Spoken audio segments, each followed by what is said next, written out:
Non, c'est vrai il y a besoin de cultiver tout le temps la gratitude, hein. La gratitude de ce que l'on vit, la gratitude de notre état de santé, la gratitude de ce qui se passe dans nos vies. Euh, c'est pas, c'est pas une espèce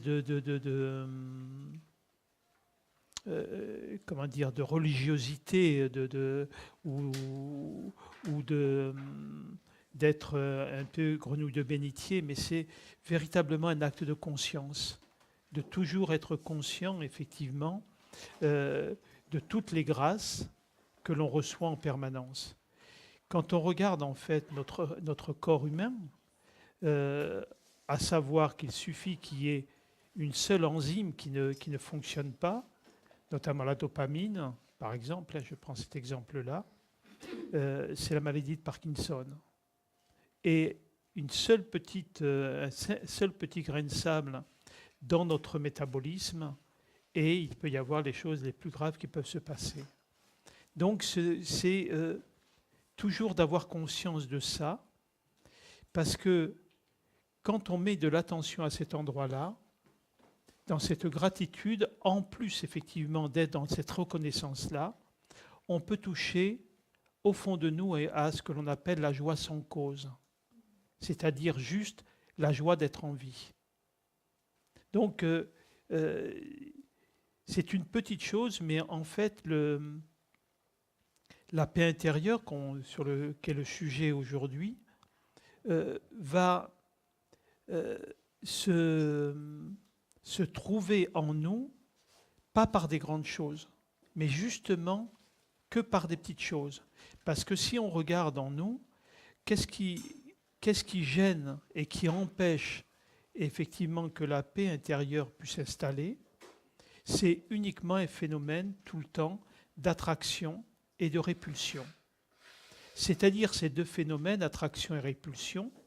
Attraction, c'est le désir, la volonté d'obtenir ce que je souhaite, que ce soit un travail, que ce soit dans l'affectif, que ce soit un objet, que ce soit un lieu, tout ça fait partie de l'attraction. Et effectivement, je vais me battre et trouver des stratégies pour pouvoir l'obtenir.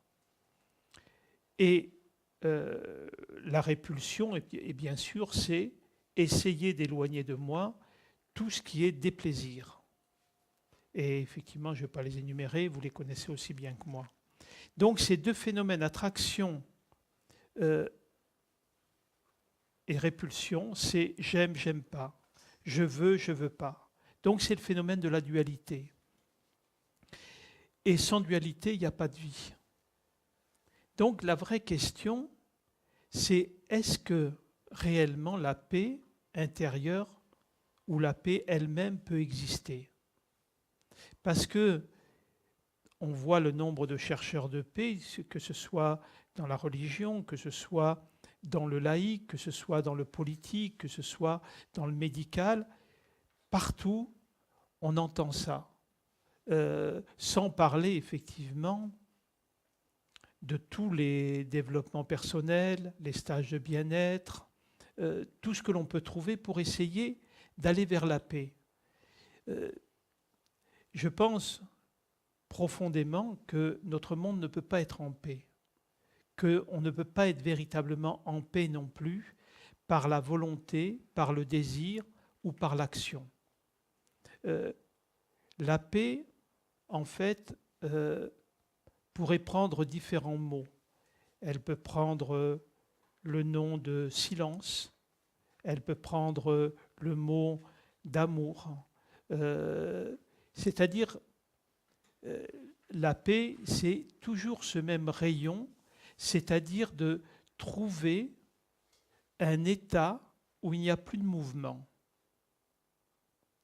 Et effectivement, ce non-mouvement dans nos vies est quasiment impossible. Donc, la paix ne peut donc pas être par une action.